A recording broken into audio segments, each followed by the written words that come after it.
মুসলিম নারী বাইরে সফর করলে, শহরের বাইরে সফর করলে মাহরাম সহ, অর্থাৎ পুরুষ সাবালক পুরুষের সাথে যাবে, এমন পুরুষ যার সাথে তার স্থায়ীভাবে বিবাহ হারাম, তাকে মাহরাম বলা হয়।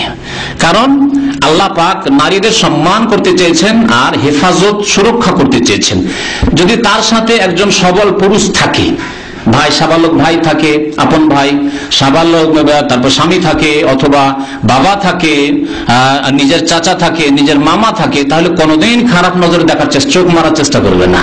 আর যদি দেখা যায় একটি যুবতী, দুটি যুবতী একা একা যাচ্ছে সফর করে, চোখ মারবে কি আরো কিছু মারতে পারে। কথা বুঝতে পারছেন না?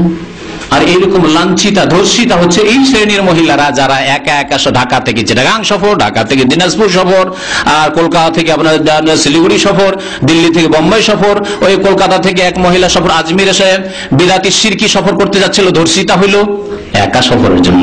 তার সাথে একজন সবল পুরুষ থাকলে কোনোদিনই সাহস হইতো না, তাকে চিন্তা করতে হতো যে চোখ মারলে আমার চোখ উঠিয়ে দিবে।